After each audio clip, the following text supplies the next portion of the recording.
ओम नमो भगवते वासुदेवाय नमः। जय श्री कृष्णा। प्रिय भक्तों, आप सभी को फाल्गुन मास शुक्ल पक्ष की एकादशी, जिसे आमल की एकादशी, आंवला एकादशी या रंग भरी एकादशी कहते हैं, की हार्दिक शुभकामनाएं। आमल की एकादशी पर आंवले वृक्ष की पूजा करने से, भगवान विष्णु को आंवला अर्पित करने से और इस पवित्र पावन दिव्य व्रत कथा का श्रवण करने से मनुष्य को अपार धन समृद्धि और सुख शांति की प्राप्ति होती है। इसी के साथ आमल की एकादशी पर भगवान विष्णु के संग भगवान शिव की भी पूजा की जाती है। पौराणिक कथा के अनुसार इसी दिन भगवान शिव माता पार्वती को गौना करा के पहली बार काशी लाए थे और तब उनका स्वागत रंग और गुलाल से हुआ था। तभी से इस एकादशी को आमल की एकादशी के साथ रंग भरी एकादशी के नाम से भी जाना जाता है। इस दिन लक्ष्मी नारायण को आंवला अर्पित करना चाहिए। आंवले के रस से ही स्नान करना चाहिए, तो इससे मनुष्य को 1000 गोदान के बराबर का फल प्राप्त होता है। पुराणों में वर्णित है, इस दिन आंवले वृक्ष का स्मरण मात्र से 100 गोदान का फल प्राप्त होता है। स्पर्श करने से 2 गुना और फल खाने से 3 गुना पुण्य प्राप्त होता है। एकादशी के दिन यदि एक ही आंवला मिल जाए तो इसके सामने गंगा, गया, काशी, पुष्कर कोई भी तीर्थ हो विशेष महत्व नहीं रखते। इस दिन आंवला इतना विशेष फलदायी होता है। आज मैं आपको सुना रही हूँ आमल की एकादशी की बड़ी ही पौराणिक व्रत कथा।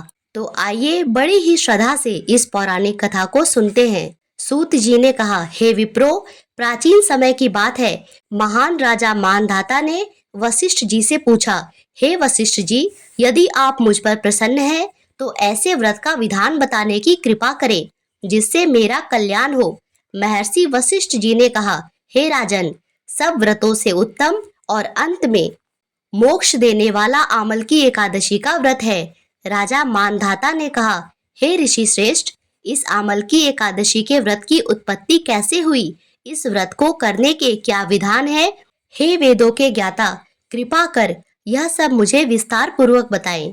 महर्षि वशिष्ठ जी ने कहा, हे राजन, मैं तुम्हारे समक्ष विस्तार से इस व्रत का वृतांत कहता हूँ। यह व्रत फाल्गुन मास के शुक्ल पक्ष में किया जाता है। इस व्रत के फल के प्रभाव से सभी पाप समूल नष्ट हो जाते हैं। इस व्रत को करने से 1000 गोदान के फल के समान पुण्य की प्राप्ति होती है। आंवले की महत्ता उसके गुणों के अतिरिक्त इस बात से भी है कि उसकी उत्पत्ति भगवान विष्णु के श्रीमुख से हुई है। मान्यता है कि आमल की एकादशी पर जो व्यक्ति आंवले के पेड़ की पूजा करता है और आमल की एकादशी की व्रत कथा को सुनता है, उसे सभी एकादशियों का फल प्राप्त होता है और अंत में उसे बैकुंठ की प्राप्ति होती है। अब मैं तुम्हें इसकी दिव्य कथा सुनाता हूँ, सो ध्यान पूर्वक सुनो। वैदिक नाम का एक नगर था। उस नगर में ब्राह्मण, वैश्य, क्षत्रिय, शूद्र चारों वर्ण के मनुष्य प्रसन्नता पूर्वक निवास करते थे। नगर में सदैव वेद ध्वनि गूंजा करती थी। उस नगरी में कोई भी पापी, दुराचारी, नास्तिक नहीं था। उस नगर में चैत्ररथ नामक चंद्रवंशी राजा राज्य करता था। वह उच्च कोटि का विद्वान तथा धार्मिक प्रवृत्ति का व्यक्ति था। उसके राज्य में कोई भी निर्धन एवं लोभी नहीं था। उस राज्य के सभी लोग भगवान विष्णु के अनन्य भक्त थे। वहाँ के छोटे बड़े सभी निवासी प्रत्येक एकादशी का उपवास करते थे।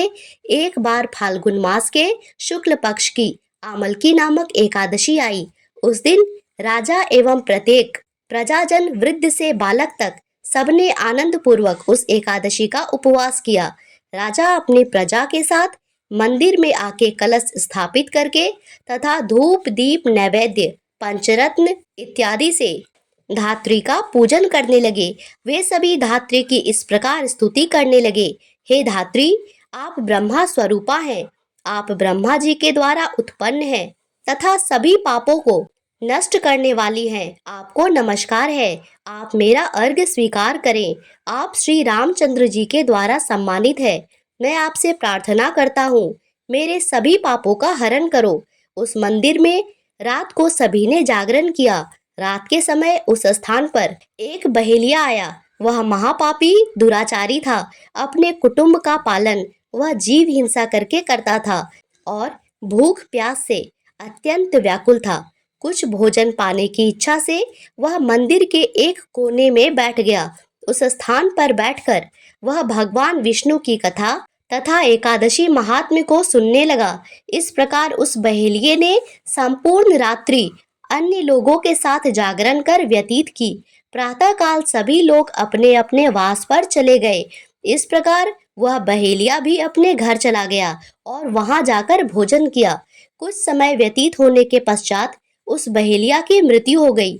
हालांकि जीव हिंसा करने के कारण वह घोर नरक का भागी था, परंतु उस दिन आमल की एकादशी व्रत और जागरण के प्रभाव से उसने राजा विंदुरथ के यहाँ जन्म लिया और उसका नाम वसुरथ रखा गया।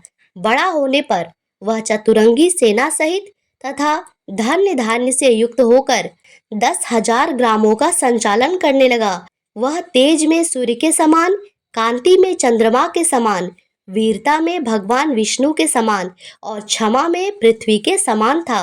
वह अत्यंत धार्मिक, सत्यवादी, कर्मवीर और विष्णु जी का अनन्य भक्त था।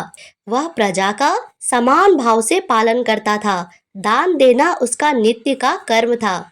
एक समय राजा वसुरथ शिकार खेलने के लिए गया। दैव योग से वन में वह रास्ता भटक गया और दिशा का ज्ञान न होने के कारण उसी वन में एक वृक्ष के नीचे सो गया। कुछ समय पश्चात पहाड़ी डाकू वहां आए और राजा को अकेला देखकर मारो मारो चिल्लाते हुए राजा वसुरथ की ओर दौड़े। वह डाकू कहने लगे, इस दुष्ट राजा ने हमारे माता पिता, पुत्र, पौत्र आदि समस्त संबंधियों को मारा है तथा देश निकाला भी दिया है। अब हम इसे मारकर अपने अपमान का बदला लेंगे। इतना कह के वे डाकू राजा को मारने लगे और उन पर अस्त्र शस्त्र का प्रहार करने लगे। डाकुओं के वह अस्त्र और शस्त्र राजा के शरीर से स्पर्श होते ही नष्ट होने लगे तथा राजा को वह शस्त्र पुष्पों के समान प्रतीत होने लगे। कुछ समय पश्चात प्रभु इच्छा से उन डाकुओं के अस्त्र शस्त्र उन्हीं पर प्रहार करने लगे, जिससे वे सभी डाकू मूर्छित हो गए। और उस समय राजा के शरीर से एक दिव्य देवी प्रकट हुई। वह देवी अत्यंत सुंदर थी तथा सुंदर वस्त्र और आभूषणों से अलंकृत थी। उसकी वक्र टेढ़ी थी और नेत्रों में क्रोध की भीषण लपटें निकल रही थी। उस समय वे लपटें काल के समान प्रतीत हो रही थी। उसने देखते ही देखते उन सभी डाकुओं को समूल नाश कर दिया। नींद से उठकर राजा ने वहां अनेक डाकुओं को मृत पड़ा देखा और सोचने लगा, इन्हें किसने मारा? वन में कौन मेरा हित करना चाहता था? तभी एक आकाशवाणी हुई, हे राजन, इस संसार में भगवान विष्णु के अतिरिक्त तेरी रक्षा कौन कर सकता है? इस आकाशवाणी को सुनकर राजा ने भगवान विष्णु को स्मरण कर उन्हें प्रणाम किया। तत्काल अपने नगर को वापस आ गया। सुखपूर्वक राज्य करने लगा। महर्षि वशिष्ठ जी ने कहा, हे राजन, यह सब आमल की एकादशी के व्रत का प्रभाव था। जो मनुष्य एक भी आमल की एकादशी का व्रत करता है वह प्रत्येक कार्य में सफल होता है और अंत में भगवान विष्णु के धाम को जाता है। भगवान श्री हरि की शक्ति हमारे सभी कष्टों को हरती है। यह मनुष्य की ही नहीं अपितु देवताओं के भी रक्षा में पूर्णतया समर्थ है। इसके बल से भगवान विष्णु ने मधुकैटभ नाम के राक्षसों का संहार किया। प्रेम से बोलिए श्री लक्ष्मी नारायण भगवान की जय। अब आप सुनिए एकादशी माता की कथा। एक बार एक राज्य में एक राजा रहा करता था। वह राजा बहुत ही बुद्धिमान और बलशाली था। सदा ही अपनी प्रजा का बहुत अच्छे से ध्यान रखता था। प्रजा भी राजा को बहुत पसंद करती थी। उस राजा की 2 बेटियां थी। राजा अपनी दोनों बेटियों से बहुत प्रेम करते थे। राजा की छोटी बेटी देखने में बहुत सुंदर और आकर्षित थी और राजा की बड़ी बेटी छोटी बेटी के मुकाबले थोड़ी कम सुंदर थी। राजा की छोटी बेटी भगवान विष्णु और माता लक्ष्मी की पूजा किया करती थी और एकादशी का व्रत भी रखती थी। सभी लोग राजा की छोटी बेटी से बहुत प्रेम करते थे और उसकी बहुत प्रशंसा किया करते थे। राजा भी अपनी छोटी बेटी को बड़ी बेटी से अधिक प्रेम करता था, जिसके कारण राजा की बड़ी बेटी को अपनी छोटी बहन से बहुत नफरत होने लगी थी। राजा की दोनों बेटियां जब बड़ी हो गई तब एक पड़ोस के राज्य में रहने वाले राजकुमार ने राजा की बड़ी बेटी के लिए रिश्ता लाया। लेकिन जैसे ही उस राजकुमार की नजरें राजा की छोटी बेटी पर पड़ी, तो वह राजकुमार राजा की छोटी बेटी पर आकर्षित हो गया और छोटी बेटी से पहली नजर में ही उसे प्रेम हो गया। उस राजकुमार ने राजा की बड़ी बेटी के साथ विवाह करने से मना कर दिया और उसने राजा से कहा, मैं आपकी छोटी बेटी से विवाह करना चाहता हूँ। यह सब देखकर राजा की बड़ी बेटी अपनी छोटी बहन से बहुत क्रोधित हो गई और राजा की बड़ी बेटी ने अपनी छोटी बहन को अपना सबसे बड़ा दुश्मन मान लिया। राजा की बड़ी बेटी ने अपनी बहन से बदला लेने का निर्णय किया और उसे जान से मारने का एक उपाय सोचा। राजा की बड़ी बेटी ने अपनी बहन को मारने के लिए सबसे पहले एक लड्डू में जहर मिलाकर अपनी छोटी बहन को दे दिया और उसको लड्डू खाने को कहा। लेकिन लड्डू खाने के बाद भी छोटी बहन को कुछ भी नहीं हुआ। बड़ी बहन यह देखकर आश्चर्यचकित हो गई, लेकिन बड़ी बहन ने हार नहीं मानी। जब उसकी छोटी बहन रात में कमरे में सो रही थी, तब उसने एक मटके में सांप रखकर उसके कमरे में छोड़ दिया, लेकिन सांप भी छोटी बहन का कुछ नहीं कर पाया। जिसके बाद बड़ी बहन ने अपनी छोटी बहन से कहा, चलो हम लोग कुएं में से पानी भर के लाते हैं। जिसके लिए वह अपनी छोटी बहन को पानी भरने के बहाने कुएं के पास ले गई और उसने अपनी छोटी बहन को कुएं में धक्का दे दिया।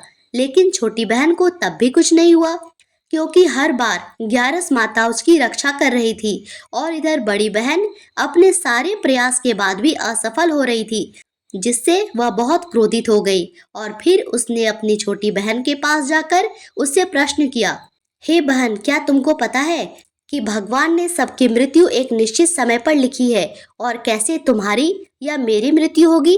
क्या यह सब तुम जानती हो? तब छोटी बहन ने अपनी बड़ी बहन को बताया, हाँ दीदी, मैं तो जानती हूँ मेरी मृत्यु कैसी होगी। छोटी बहन से यह सब बातें सुनकर बड़ी बहन मन ही मन बहुत प्रसन्न होने लगी और उसने अपनी छोटी बहन से कहा, तो तुम मुझे अपनी मृत्यु का राज बताओ। तब छोटी बहन ने अपनी बड़ी बहन से कहा, मेरी मृत्यु तो एक तोते में है। जो तोते के गले में एक हार है, उससे ही मेरी मृत्यु होगी। जब तक कोई भी व्यक्ति तोते को मारकर उस हार को अपने गले में पहने, तो मैं मूर्छित हो जाऊंगी और जैसे ही उस हार को अपने गले से उतारे, तो मैं वापस से जीवित हो जाऊंगी। अपनी छोटी बहन की मृत्यु का राज सुनकर बड़ी बहन बहुत खुश हुई और उसने अपनी छोटी बहन को मारने के लिए उसके पालतू तोते को ढूंढना शुरू कर दिया। छोटी बहन को इस बात का आभास हो गया था कि कोई उसकी जान लेना चाहता है, जिसके लिए वह अपने पिताजी के पास गई और उसने अपने पिताजी से कहा, पिताजी, मेरी मृत्यु के बाद आप मुझे जलाइएगा मत। आप मुझे पुरानी वाली हवेली में एक पलंग में लेटा कर छोड़ दीजिएगा। अपनी छोटी लड़की की यह सब बातें सुनकर राजा आश्चर्यचकित हो गया। राजा ने अपनी छोटी बेटी से पूछा, बेटी, तुम यह क्या कह रही हो? तब राजा की छोटी बेटी ने बताया, पिताजी, समय किसी के लिए नहीं रुकता है। क्या कब किसको हो जाए, इसका किसी को कुछ नहीं पता। फिर राजा ने अपनी छोटी बेटी से कहा, तुम ऐसी बातें क्यों कर रही हो? 2-4 दिन के बाद तो तुम्हारा विवाह है। लेकिन छोटी बेटी ने अपने पिताजी को ऐसा करने के लिए मना लिया और उनसे वचन ले लिया। राजा ने भी अपनी छोटी बेटी की बात स्वीकार कर ली।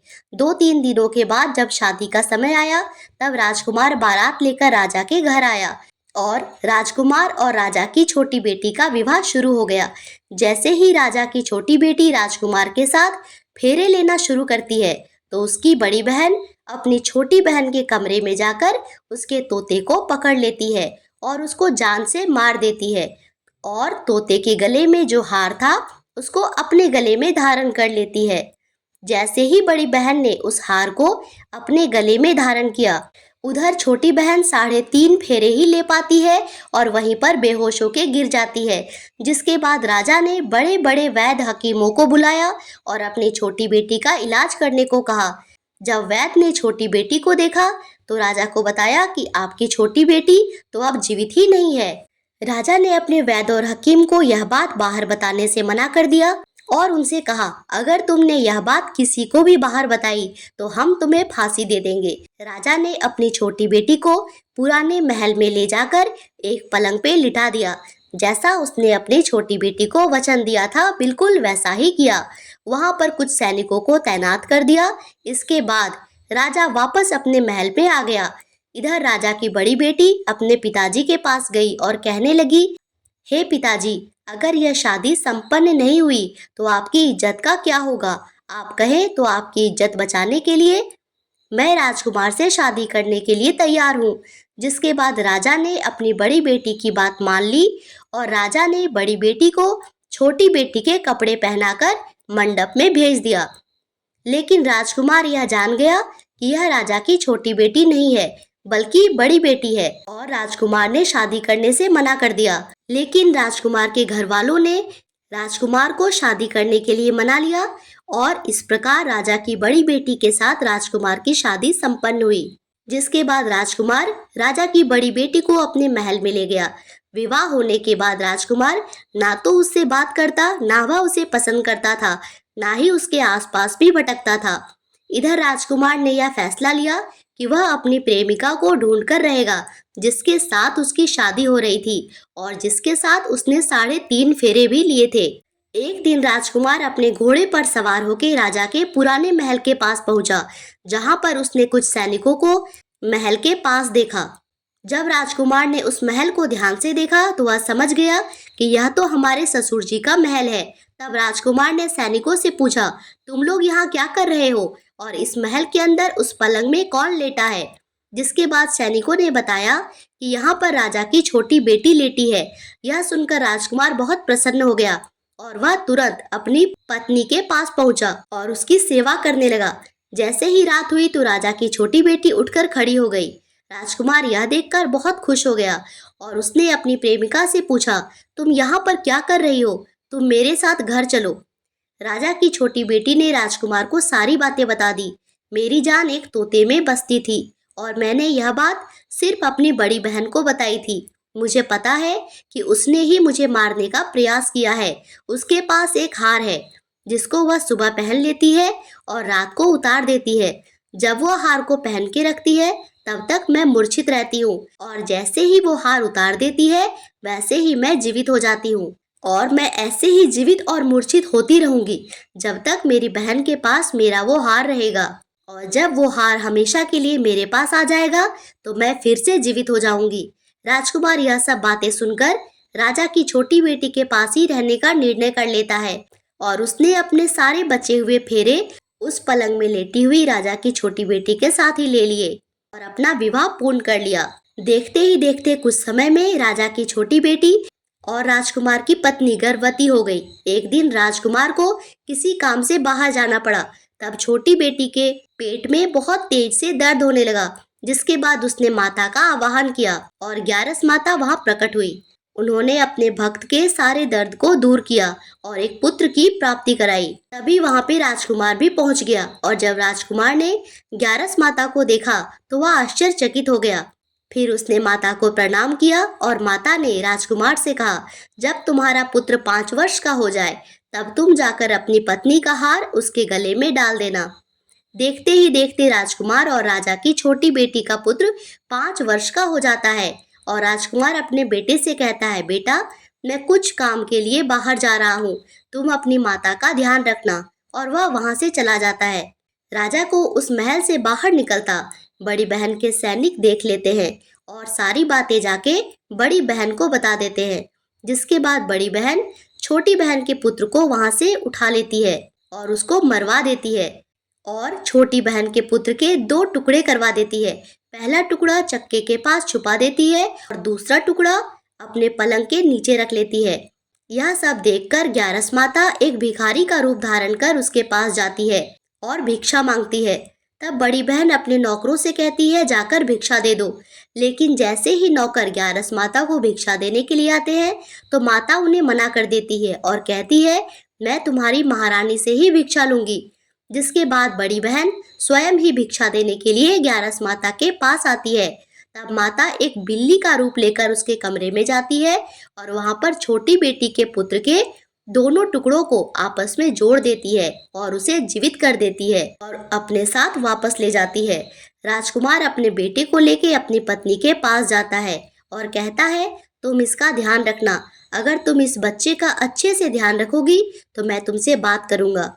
एक दिन राजकुमार अपने बच्चे से कहता है, तुम मम्मी से उनके गले का हार मांग लो। तो अपने पिता की बात सुनकर राजकुमार का लड़का अपने मम्मी के पास जाता है और कहता है, मम्मी मुझे हार चाहिए। यह सुनकर पहले तो बड़ी बहन बहुत क्रोधित हो जाती है। फिर उसको याद आता है कि राजकुमार ने कहा है अगर वह इस बच्चे का अच्छे से ध्यान रखेगी तो राजकुमार उससे बात करेगा, जिसके कारण वह हार उस बच्चे को दे देती है और वह बच्चा तुरंत उस हार को ले जाके अपने पिताजी को दे देता है। तभी राजकुमार अपने बेटे को लेके वहां से जाने लगता है और अपनी पत्नी से कहता है, तुम हमारे लिए खाना बना के रखना, मैं शाम को तुम्हारे साथ खाना खाऊंगा। और अपने बेटे को लेके वहां से चला जाता है। राजकुमार वहां से सीधा अपने ससुर जी के महल जाता है और सारी बातें राजा को बताता है। राजा यह सब बातें सुनकर अपनी बड़ी बेटी पे अत्यधिक क्रोधित हो जाते हैं और अपनी बड़ी बेटी को दंड देते हैं और राजकुमार और छोटी बेटी को अपने महल का वारिस भी घोषित करते हैं। प्रेम से बोलिए एकादशी माता की जय। भगवान विष्णु की जय।